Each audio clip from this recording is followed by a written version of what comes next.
Welcome back to my channel. I'm Hannah Blackwell, and today I'm going to be doing the end of year book tag. It's a really great way to look back at the whole year and consider like what you want to do for the rest of the year. Like a lot of the questions, I'm going to have a lot of books to talk about. I also do first want to go over how my reading year has gone so far. So if you haven't already subscribed to my channel, I'd love to have you do so. Don't forget to click the like button. Let me know what's still on your TBRs that you just have to read before the end of the year. All of my social media is linked down below in the description, including my Goodreads, my Instagram, my Patreon, and the Hideaway Discord. With all of that out of the way, let's get into this video. So first, let's talk about my reading year. It's not been great, to be honest. It's been a bit of a flop. I usually read more than this. My goal for Goodreads was 150 books. I have read 81 books. So that would mean I still need to read 69 books. 69. Get with it, Hannah. 69 books, okay? So I would still have to read 69 books, and obviously that's not going to happen. I have lowered my Goodreads goal to 100 books, okay? So that means I need to read 19 more books. Either way, I'm still behind schedule. This says I am 3 books behind schedule because F you, Goodreads. I think I can catch up and get that 100 books by the end of the year. Not that it even really matters, but it kind of does to me. So I'm really hoping to get caught up and read 100 books by the end of the year. I think I'll be able to do it. I think I'm going to need some novellas to do that, but I think I can do it. Overall, I also just haven't had a wonderful reading year in terms of favorite books. Like I do have a few favorite books from the year. It's just not been a great reading year, and it's probably because I haven't read enough for there to have been enough really awesome 6-star reads for me. That's kind of unfortunate as well. The creator of the tag, Ariel Bissett, is going to be linked below in the description. So the first question is, are there any books that you started this year that you need to finish? Yes, there's a bunch actually. So first of all, the books that I'm currently reading, I've got Zodiac Academy 6. I wanted to finish this weekend for my 48-hour Patreon readathon, and I didn't. I read a lot of it, but I definitely didn't finish it. I mean, this is a chunker of a book. It's over 700 pages, but I do have a few hundred pages left. I think maybe 250. I'm gonna finish this as soon as I can. I'm still reading it every day, but I'm getting very distracted by current events. I'll get to that. I'm also reading Phantasma. I put that on hold because of that readathon, but I'm gonna be continuing on. I do have the audiobook for that one, so that one I think will be pretty easy to finish. So those are my current reads. Well, technically I also have Golden Fool, which is kind of a current read. It's a soft DNF. I will be picking this one back up, but I have taken it off of my currently reading shelves on Goodreads just so I don't feel stressed about it. So this is the second book in the Tawny Man trilogy. It's the third trilogy in the Realm of the Elderlings by Robin Hobb. This follows Fitz. He is the king's assassin. I put it down because I wasn't in the mood to read it anymore, and I only like to read these Robin Hobb books when I'm definitely in the mood to read them. Otherwise, it can be kind of a drag. She is a slow-paced, character-driven writer, and I love it. I just want to wait always until I'm in the right mood to read these books. Obviously, I also want to read everything that's on my November TBR. Gold is on my November TBR, but specifically, I really do want to read this before the end of the year because I want to read the final book in this series.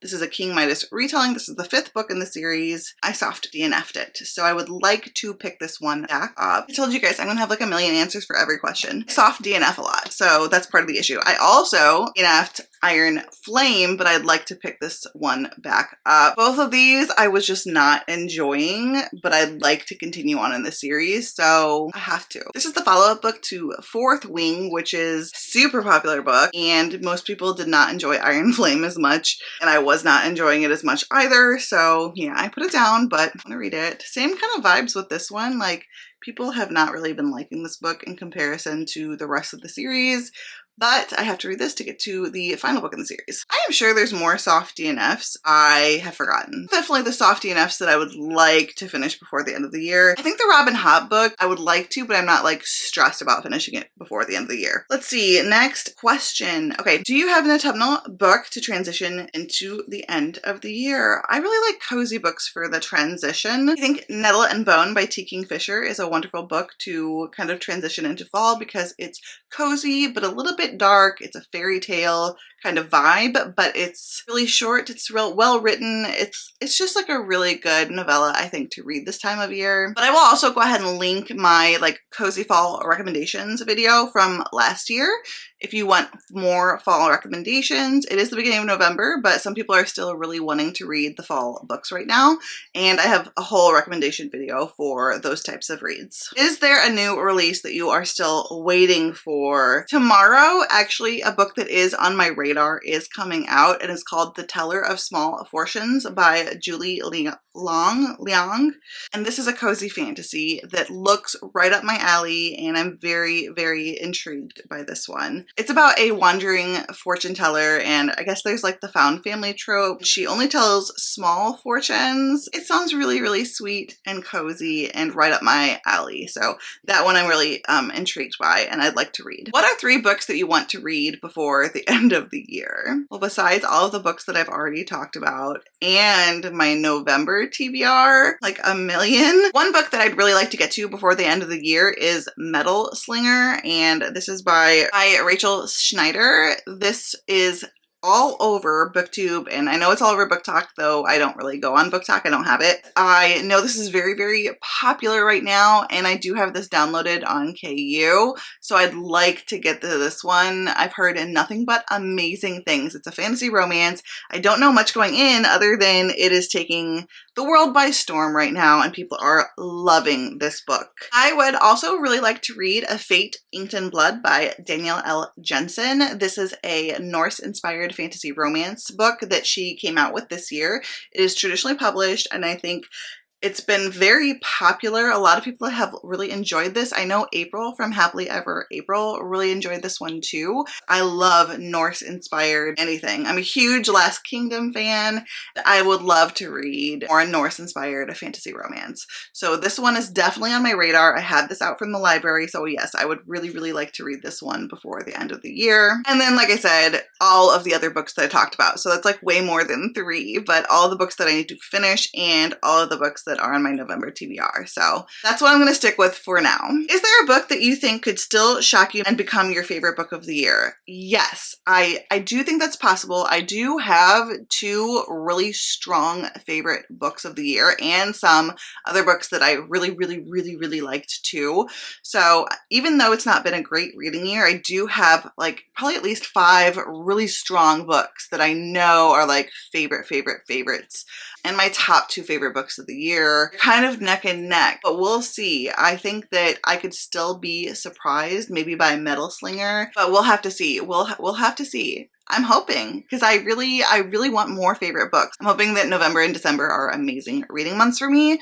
So yes, I hope, but I do have 2 really like top tier 6-star reads that are my like definitely 2 of my favorite books from the year. Have you already started making plans for 2025? Yes and no. Yes, in that I do have some goals I really want to work on. I do have some goals for my channel. I have some goals for like just personal goals, and I have a lot of like reading goals. I really want to read the books on my shelves. I need to get through them.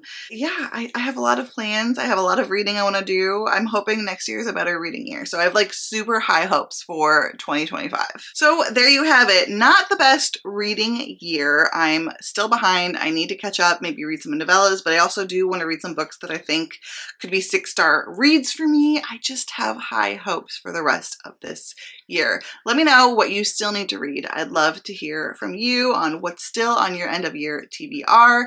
And if you haven't already subscribed, don't forget to do so. Click the like button. And until next time, fellow readers, keep reading and living your best life. Why you never said you felt that way? And guess you're trying to stay strong and fake a smile until I look away. But I've known you too long, it hurts to watch your blue eyes fade to gray as you fade away.